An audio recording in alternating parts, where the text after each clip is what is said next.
அனைவருக்கும் வணக்கம். ஆதித்யாய சோமாய மங்களாய புதாயஷ குரு சுக்கிர சனி பேச்சு ராகவே கேதுவே நம பாலத்தர் வந்து திருவருளால் முருகப்பெருமான் ஆசை கொண்டு தனுராசிக்கு 24/5/2026 முதல் 30/5/2026 வரைக்கும் உண்டான தனுராசிக்கு உண்டான பலன். தனுராசியில் அடங்கிய நட்சத்திரம் மூலம், பூராடம், உத்திராடம், முதல் பாதம், அதான் 1ஆம் பாதம் அடங்கியது தனுராசி. தனுராசிநாதன் செவ்வாய்க்கிழமை வரை 7ஆம் இடத்தில், அதன் பின்பு உங்க ராசிநாதன் 8ஆம் இடத்தில் மறைகிறார். அஷ்டமஸ்தானத்தில் குரு, உங்க ராசிநாதன் 8இல். என்ன பலன் கிடைக்கும்? ராசிகளை குடும்பஸ்தானம் சற்று குறைவான பலனே கொடுத்து கொண்டே இருக்கிறார். அப்ப இதுக்கு குடும்பஸ்தானம் பலம் இல்லாமல் இருக்கும் போது சற்று எச்சரிக்கையாகவும் ஜாக்கிரதையாக இருக்கணும். ஒரு காலகட்டத்தில் மேல் நம்ம மௌனமாக இருப்பதே சிறந்ததுங்கிறதுக்கு நீங்களே ஒரு முடிவுக்கு வந்துடுவீங்க.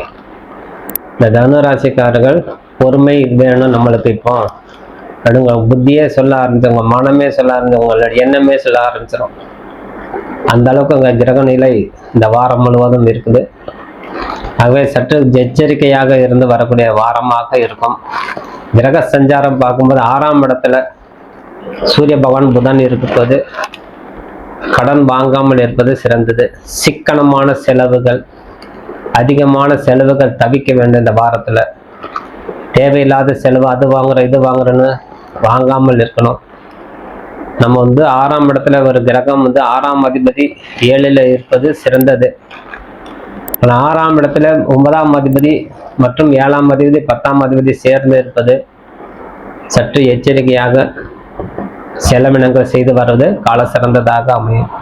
வியாபார நிமித்தமாக ஏதேனும் உங்களுக்கு நல்ல ஒரு விஷயமாக இருந்தாலும் சிறிது காலம் தள்ளி வைப்பதே சிறந்தது.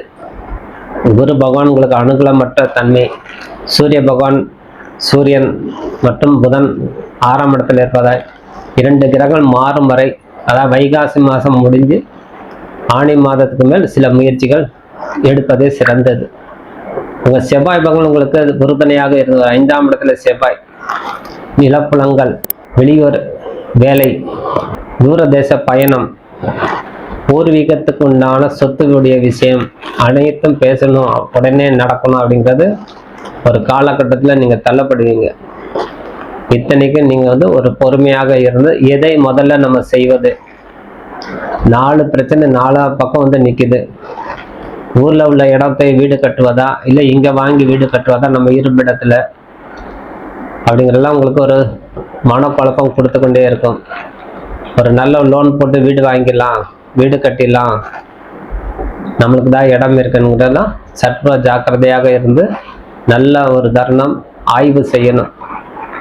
நம்மளால முடியுமா இஎம்ஐ கட்ட அப்படிங்கிற. அப்போ ருணரோக சத்திரஸ்தானத்தில் பாக்கியம் கொடுக்காமல் பண்ணிடும்.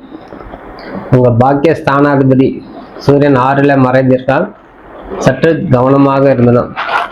உத்தியோகத்தில் சக ஊழியர்கிட்ட சற்று பொறுமையாக இருந்து உத்தியோகத்தில் இருப்பதே சிறந்தது. மேலதிகாரிகிட்ட அனுசரித்து போவது இன்னும் சிறந்தது. அதனால சற்று உத்தியோக சம்பந்தப்பட்ட விஷயத்தில் உங்களுக்கு இட்ட பணி என்னவோ அது மட்டும் நான் செய்துட்டு வந்துடுறேன் அப்படிங்கிற நீங்க தெளிவாக முடிவை நீங்களே எடுத்துக்குவீங்க. தனுராசிக்காரர் அந்த முடிவு நிச்சயமா வருவீங்க. அப்ப நம்மளுக்கு இனிமேல நம்ம அதிகமா நம்ம பேசினா வேலைக்கு ஆகாது, நம்மளுக்கு வீண் பழி வந்துடும் அப்படிங்கிறதுதான் அவங்க ஒரு காலகட்டத்தில் வந்தது. அதனால உத்தியோகத்தில் இருக்கிறவங்களுக்கு அந்த பிரச்சனை. தொழில் செய்யறவங்களுக்கு புதிய முதலீடு தவிர்ப்பது சிறந்தது. இருக்கிற முதலீடே போதும், அதை வச்சு நம்ம வியாபாரம் பார்த்துட்டாலே போதும் அப்படிங்கிறது நீங்க நிதானமாக இருந்து வர்றது சிறந்தது. அதே போல் பழைய திட்டங்கள், ஏற்கனவே கைவிடப்பட்ட திட்டங்கள் மீண்டும் அதை எடுத்து அலசி ஆராய்ந்து முடிவு செய்து கொள்ளக்கூடிய தருணம். செவ்வாய் பகவான் 5ஆம் இடத்துல இருப்பதால், 4ஆம் இடத்துல சனி அமர்ந்து இருப்பதால் பழைய திட்டங்கள், கைவிடப்பட்ட விஷயங்கள், ஏற்கனவே இது செஞ்சுட்டு இருந்தா மறுபடியும் அது செய்யலாமா அப்படிங்கிறது உங்களுக்கு ஒரு ஆய்வு மனதில் ஓடும். அது ஒரு நல்ல தருணமே. நீங்கள் ஏதேனும் ஒரு தொழில் செய்து அதை கைவிட்டு இருந்தால் மறுபடியும் அதை எடுத்து செய்யக்கூடிய தருணம் நெருங்கி விட்டது. அதனால நீங்க வந்து தாராளமா அதை எடுத்து செய்யலாம். எதிர்பார்த்த அளவு பிற்காலத்துல உங்களுக்கு ஒரு நல்ல ஒரு நிதிநிலை சிறப்பாக வந்து அமையும். குரு பகவான் உங்களுக்கு 6ஆம் இடத்துல இருந்தாலும் மற்ற கிரகம் உங்களுக்கு உறுதுணையாக இருந்து வரும்.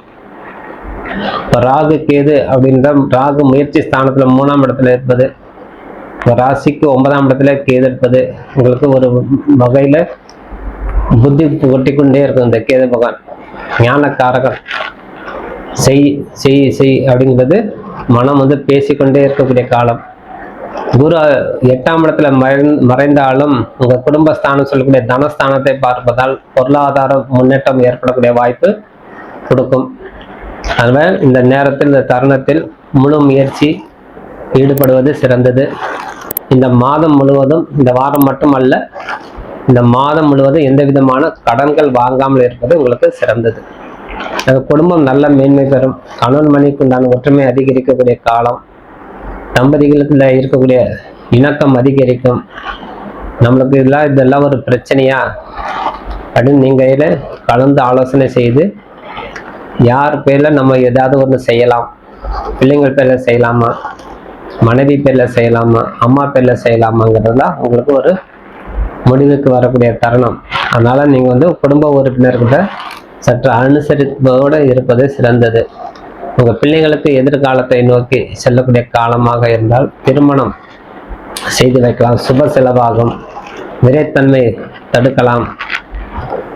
நீண்ட தூர பயணம் இதெல்லாம் நம்ம செய்து அதுக்குண்டான முழு முயற்சி நம்ம ஈடுபடும் போது அதுக்குண்டான காரியம் வந்து நம்மளுக்கு சித்தி அடையுமா அப்படிங்கிற உங்களை தம்பதிக்குள்ள நீங்க பேசி கலந்து ஆய்வு செய்து முடிவு செய்து கொள்ள வேண்டிய காலகட்டத்தில் நீங்க இருக்கீங்க. ஆகவே கிடைத்த வாய்ப்பை நீங்க பயன்படுத்திக்கணும். குடும்ப உறுப்பினர்கிட்ட என்ன வாய்ப்பு இதெல்லாம் நம்ம செய்யலாம் அப்படின்னு கலந்து ஆலோசனை செய்து அந்த வாய்ப்பு தகுந்தபடி நீங்க நடந்து கொள்வதே சிறந்தது. அதே போல் உங்கள் உடல் ஆரோக்கியத்துல சற்று கவனம் செலுத்தி வருவதே சிறந்தது. சிறு சிறு தொந்தரவு ஏற்பட வாய்ப்பு உண்டு. அதனால் உணவு கட்டுப்பாடு வைத்துக் கொள்வதே சிறந்தது. போதுமான அளவு ஓய்வு தேவை. 4ஆம் இடத்துல சனி, 8ஆம் இடத்துல செவ்வாய்க்கிழமை முதல் குரு பகவான் 8ஆம் இடத்துல மறைவதால் கேதும் சந்திரன் சேருவதால் உங்களுக்கு ஏதேனும் உடல் சோர்வு மனசோர்வு கொடுக்கக்கூடிய தன்மை கொடுக்கும். ஆகவே வியாழக்கிழமை தோறும் குரு பகவானை மனதார வேண்டி வழிபாடு செய்துவாங்க. மன அழுத்தம் குறைகிறதுக்கு தியான பயிற்சி மேற்கொள்ளுங்க. தடைகள்லாம் நிவர்த்தி ஆகும். குரு பகவானை அர்ச்சனை செய்து குரு சன்னதியில அமர்ந்து ஒரு 10 நிமிஷம் அல்லது ஒரு அரை மணி நேரம் உட்காந்து மனதார வேண்டி தியானம் செய்துவாங்க. சிவாலயம் தொடர்ந்து சென்று வருவது இந்த காலத்துல சிறந்தது. ஒரு ராசிக்கு 8ஆம் இடத்துல குரு மறைவதால் முருகர் பெருமான் கெட்டியா பிடித்துக் கொள்ளணும். அதுவும் செந்தில் ஆண்டவர் சொல்லக்கூடிய திருச்செந்தூர் முருகனை வழிபாடு செய்து வருவது இன்னும் ஒரு வகையில உங்களுக்கு ஒரு மைல்கல் எட்டக்கூடிய தன்மை அந்த குரு பகவான் உங்களுக்கு கொடுத்து கொண்டே இருப்பார்.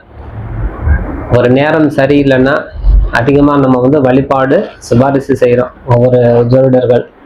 அதுக்கு வந்து பின்பற்றி அதை தகுந்தபடி நீங்கள் இந்த தனுராசிக்காரர்கள் பொறுமையாக இருந்து வருவதே கால சிறந்ததாக இருக்கும் சொல்லி விடைபெறுகிறேன். நன்றி.